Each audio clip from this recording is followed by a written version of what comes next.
The metallic clunk of the deadbolt sliding into place echoed through the empty house. A sound as final as a slammed door. My hands trembled, the keys biting into my palm as I stood in the dim foyer, staring at the front door I'd just locked. Sarah's suitcase sat on the porch, its black nylon gleaming under the streetlight like an accusation. I'd thrown it out there 10 minutes ago, along with her favorite coat and a pair of boots she loved. My chest burned, a cocktail of rage and grief churning inside me, as her words replayed in my head. It's none of your business where I'm going, Tom. None of my business. After 12 years of marriage, 2 kids, and a mortgage we'd scraped to pay off, she'd said it with the casual indifference of someone dismissing a stranger. I leaned against the wall, the plaster cool against my forehead. The house smelled of her, lavender lotion and the faint citrus of her shampoo, lingering in the air like a ghost. My pulse hammered in my ears, drowning out the hum of the refrigerator. I'd changed the locks an hour ago, the locksmith's van peeling out just as her car pulled into the driveway. She'd pounded on the door, her voice sharp and indignant through the wood. Tom, open the damn door. What are you doing?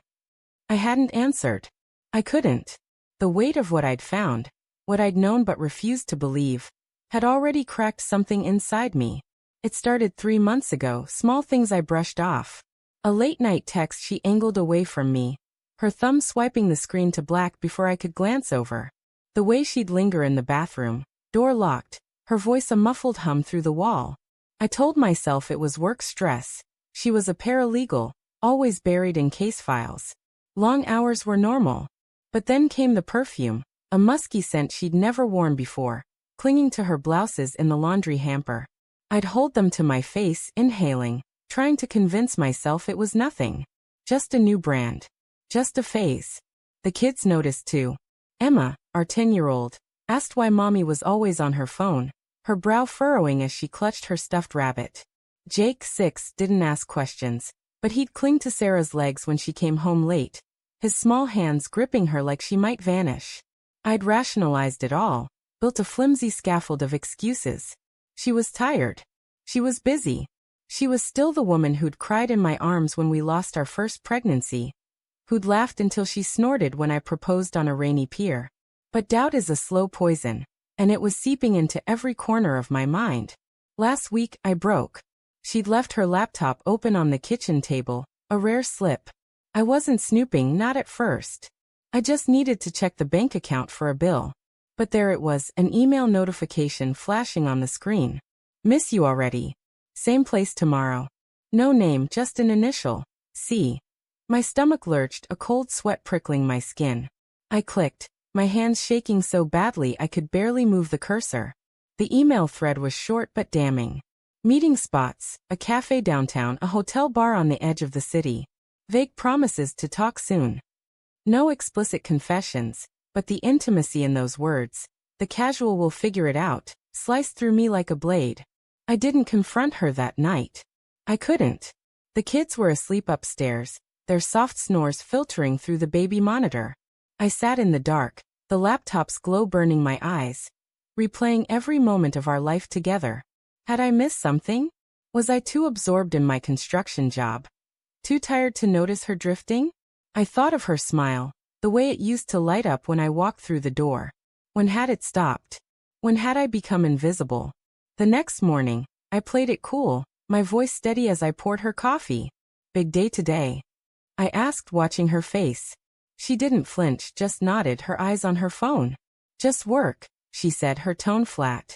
I wanted to scream, to shake her, to demand who she was. Instead, I kissed her forehead, the gesture mechanical, and watched her leave. That night, I followed her. The city was a blur of neon and rain-slicked streets as I trailed her car, keeping 2 vehicles between us.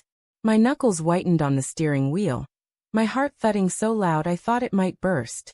She pulled into a motel parking lot, the kind with flickering signs and peeling paint. I parked across the street, my breath fogging the windshield. A man stepped out of a black sedan, tall, broad-shouldered, his face obscured by a baseball cap. Sarah got out, her laugh carrying through the cracked window, sharp and unfamiliar. They didn't touch, not at first, but the way she leaned toward him, the ease in her posture. It was a language I didn't speak anymore. I didn't follow them inside. I couldn't bear to see the rest.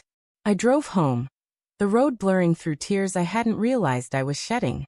The kids were with my sister, thank God, because the house felt like a tomb when I walked in. I sat on the couch, staring at the framed photo on the mantel.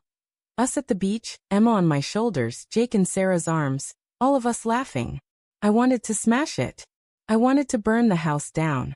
Instead, I called the locksmith. Now, standing in the foyer, the weight of my decision pressed against my ribs. Sarah's voice had gone quiet outside, replaced by the crunch of gravel as her car pulled away. I slid to the floor, my back against the door, the wood cold through my shirt. My phone buzzed in my pocket, her name flashing on the screen. I didn't answer. A text followed. You're being ridiculous. Let me in. Ridiculous. The word stung, a slap across the face. I typed a reply, my fingers clumsy. Who's C? I deleted it before sending. What was the point?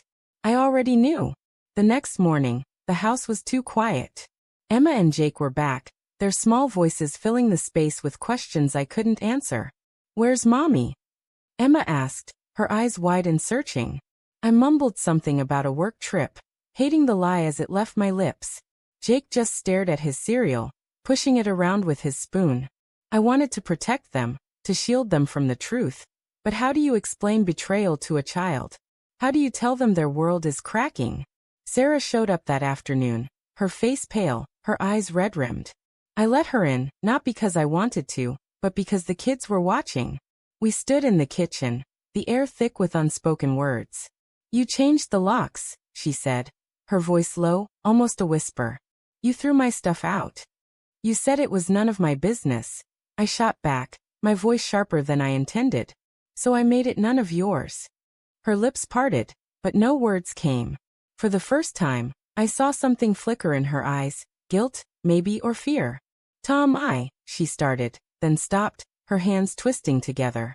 I waited, every muscle tense, willing her to deny it, to give me something to cling to. But she didn't. She just looked away, her silence louder than any confession. Who is he? I asked, my voice breaking. The question hung between us, heavy and jagged. She flinched, her shoulders hunching like she'd been struck. It's not what you think, she said finally, her voice barely audible. It's complicated. Complicated. I laughed, a bitter, hollow sound. 12 years, Sarah. 2 kids. And you're sneaking around with some guy named C? Don't tell me it's complicated. Her eyes met mine, and for a moment, I saw the woman I'd married, vulnerable, human, flawed. I didn't mean for it to happen, she said, tears spilling down her cheeks. I was lonely, Tom. You were always working, always gone. I needed someone to see me. I wanted to scream that I'd seen her, that I'd loved her every damn day, even when I was too tired to show it. But the words stuck in my throat. Instead, I thought of the motel, her laugh, the way she'd leaned into him. You could have talked to me, I said, my voice raw. You could have tried. She nodded, wiping her face. I know. I'm sorry. Sorry.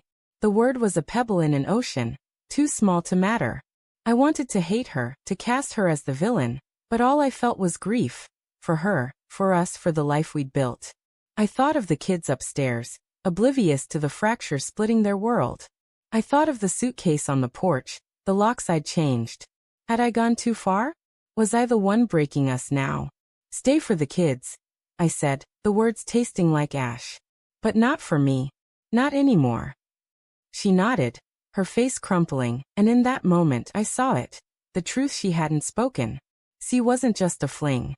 He was someone she loved, someone she'd chosen over me. The realization hit like a fist, stealing my breath.